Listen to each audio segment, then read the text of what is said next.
Хуучин оноо үдэд шинэ оноо хүртцээ гэрлээ. Энэ жилийн UFC 7 гайхалтай мөчөө дүр амжилттай жил байсан. 2025 оны дүгнэхэд нэгэн үе солигдсон жил гэж тодорхойлж болно. Шинэ аварга төрөн гарч хуучны домгууд тарих болсныг илтгэсэн жил байв. Тиймээс энэ жил болсон онцлог мөчүүдийг өөрийн зүгээс бэлтгэх өргөж байна. Ингээд бичлэг эхлэе. Бичлэг эхлэхээс өмнө бидний дэмжиж лайк, subscribe дараарай. Мөн манай Facebook хуудсыг дагаж холбогдлонтой холбоотой илүү олон мэдээллүүдийг аваасаа гэж хүсэж байна. Баярлалаа. 2025 онд хоёр өөр жингээ 2 аварга нэмэгдлээ. 30 гаруй жилийн түүхтэй UFC холбоонд аварга болно гэдэг маш хэцүү.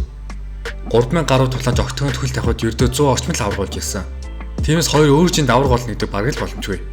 2025 он эхлэхээс өмнө хоёр өөр жинд аваргасан 9 аваргатай байсан бол энэ жил 2-оор нэмэгдэж 11 боллоо. Тэр хоёр тулаанч нь мэдээж одоо цагийн хамгийн шилдэг тулаанчд болох Илэ Топури бол Ислам Махачев нар юм. Хоёр тулаанч ялт хоёул онцгой байсан. Илэ Топури жинхэнэ UFC 317-д Чарльз Оливерыг эхний үед дуусгаж аварга болсон бол Ислам 11 сард Madison Square Garden-д Jack Della медалийг 5 үе илэрхийлж 20 бүсээ авсан. Илэ Топуриг иргэн сануулгад тэр Volkanovski, Holloway, Oliveira гэсэн 3 домгийн ялжийн амжилтанд хүрсэн. Зүгээр ч нэг ялаагүй бүгдийн сүүдэр ертөнцөө илгээсэн. Харин Исламын үеэр 1 сард бүсээ амжилттай хамгаалж бүсээ 4 хамгаалсан анхны хөнгөн жингийн аварга болсон. Тэр Билал ялагдаагүй байсан бол бид нар Ислам Илэ гэсэн супер тулаа үзэх байсан. Гэвч JDM яснаар Ислам жин их болсон юм. Хэдий Ислам Илэ шиг сонирхолтой байдлаар ялаагүй ч дээжингийн аварга үнэхээр дэглэж чадсан юм. Мөн хоёр тулаанч хоёулаа аваргуудын часаанд нэгдүгээртэйсэн болохоор энэ жил энэ хоёр тулаанчууд маш амжилттай жил байж чадлаа. This is the dream. All my life for this to well. Гэхдээ 2025 онд UFC бидэнд нэг мессеж өгсөнд бид нэг дор 2 бүс эзэмшсэн аварга дахиж харахгүй юм шиг байна. Илэ Топури бүсөө өгч байгаа ойлгож болно. Үүд чинь гайхалтай ялт байгуулсан ч аварга бүс нэг л хамгаалсан. Тиймээс яг жингээ бүтэн цэвэрлээгүй. Мөн дахиж 66 кг жин хас чадхааргүй болсон. Харин Ислам Махачев бүр жав үйл хүртэл бүсээ өгч байна гэдгээс нь харахад бид Conor шиг, DC шиг аваргыг дахиж харахгүй гэсэн үг. Миний хувьд аварга бүсээ багадаа 3 биш 4 хамгаалалт бүсээ хураадлахгүйгээр дээшээ жин ахиж болно гэж боддог. Учир нь орчин үед ихэнх аварга 4 дахь дээр бүсээ алдаж байна. Merab, Alex гэх мэт сайн аварга 4 дахь дээрээ ялагдсан. Тиймээс та бүхэн миний бодож байгаатай санал нийлж байна уу? Комментт өөрсдийн бодлоо болцоорой. Гэхдээ хичнээн Илэ Ислам хоёр гайхалтай байсан ч энэ оны хамгийн шилдэг тулаач миний хувьд Merab Dvalishvili байлаа. Don't let them bully you. Don't underestimate you. Тэр 2025 онд эхнээсээ дуустал нь тулцсан. Merab тасархай хүнд гар өрсөлдөгчөө дуусгах чадвар байхгүй ч тэр сэтгэлийн хад хурд кардио дарамт гэх мэт зүйлсээр үзэгчдийг татаж өрсөлдөгчдөө ялсан. Ихэнх фэнүүд оны эхэнд л түүнийг шууд бүсээ алдна гэж бодож байсан. Умаараас зогтож гэх яриа хүртэл газар авсан. Гэхдээ Merab барилдааныг яаж сонирхолтой болгохыг бидэнд харуулсан. Мөн хинт ч байхгүй кардио өөртөө байгаа гэдгийг харуулж чанга өрсөлдөгч болох Умаар яваргууд үед илүүрхснээр өөрийн ноёрхлоо аль биесээр эхлүүлсэн юм. Дараа нь UFC 316-д Sean O'Malleyтэй тулцсан. Өмнө юу ч чадлагүй ялагдсан болохоор Sean O'Malley хамгийн сайнаар бэлдсэн. Эргүү муу зуршлаа хийсэн. Үсээ бутгаа болоод бүр октогон руу гардаг дуугаа хүртэл өрчсөн. Яг л дахин төрсөн шиг болсон ч нөгөө талд машинаараа л байлаа. Merab ялах магадлал өндөр байсан ч хинч түүний Sean O'Malley дуусна гэж бодоогүй юм. Sean O'Malley дууссан Merab түүнээс бантамжийн нэр үндэнд булгасан юм. Дараа нь 10 сард Corey сайн таньтай UFC 302-т үзэхээр болж өөрөө ноёрхлоо баталсан. Тулаанд 20 тейкдаун хийж үнэхээр зогсоошгүй байсан. Календараа нэг жилд 3 удаа бүсээ хамгаалсан Alex Pereira-тай адилхан амжилт гаргасан юм. Гэхдээ Merab 4 хамгаалах анхны тулаанч нь байхыг хүссэн. Харамсалтай хүснээр нь байж чадсангүй. Pereira бүх талаараа идвэрхэж шинэ аварга болсон юм. Гэхдээ Merab ялагдсан ч өмнөх ялтууд нь түүнийг шилдэг тулаанч болоход хангалттай гэж бодож байна. Умарыг дарамтлаж Sean O'Malley дуусгаж сайн тайны илэрхэж бүгдийг ноёрхсон. Бокс чинь барилдаан тэгэд өрсөлдөгч харилцахгүй бүгдийг нэзэрхийлсэн. Тиймээс Merab Dvalishvili 2025 оны шилдэг тулаанч гэж нэрлэгдэх ёстой. The pride of Georgia, the pride of Tbilisi. 8 жингийн аваргууд бүгд солигдлоо. Энэ жил нэг хачирхалтай явдал тохиолдсон нэрхтээ 8 жингийн аварга бүгдээрээ солигдлоо. Өөрөөр хэлбэл одоогийн байдлаар аварга бүсээ идэвхтэй хамгаалсан аварга байхгүй гэсэн үг. Хүнд жингээс эхлээд оныхын Jones аварга байсан.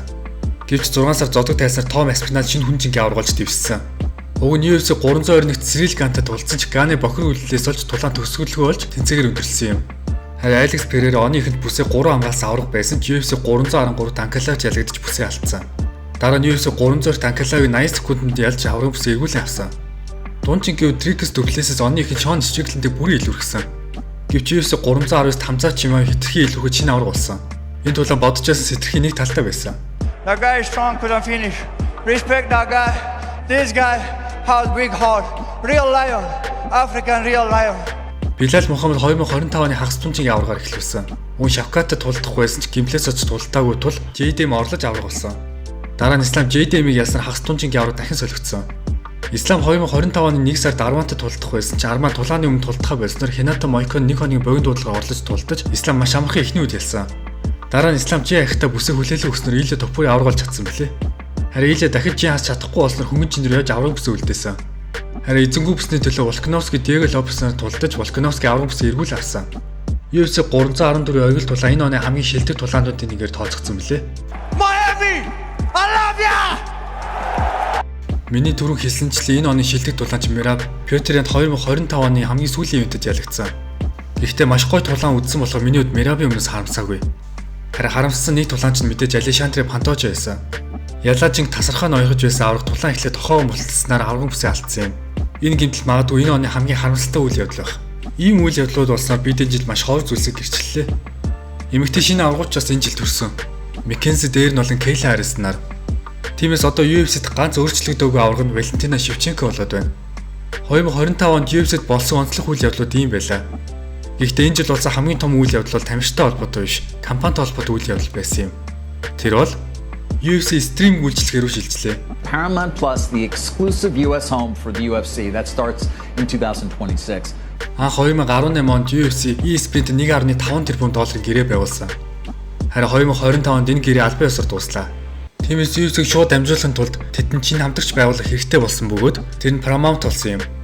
UFC толгой компани болох TKO 7 жилийн 7.7 тэрбум долларын гэрээ Paramount-тай байгуулснаар үзэгчид UFC Paramount Plus-аар үзэх боломжтой боллоо.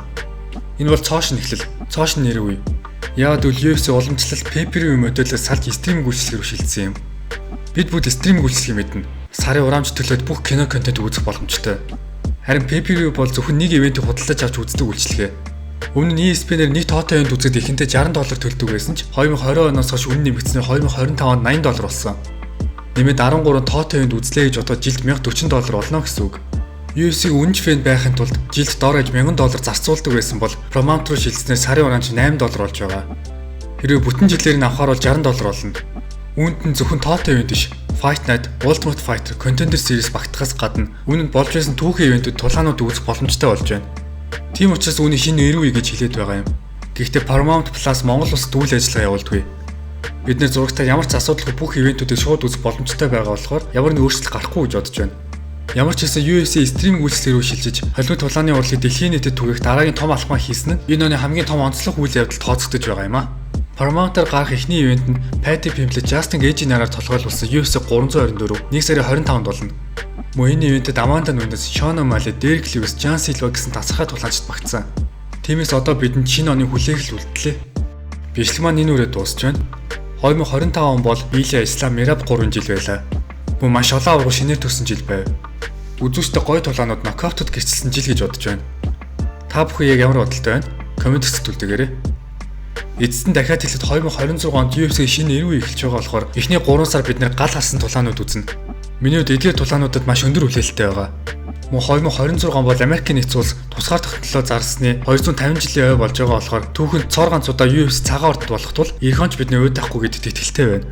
We're going to have a UFC fight. Think of this on the grounds of the White House. We have a lot of land there. We're going to build a little.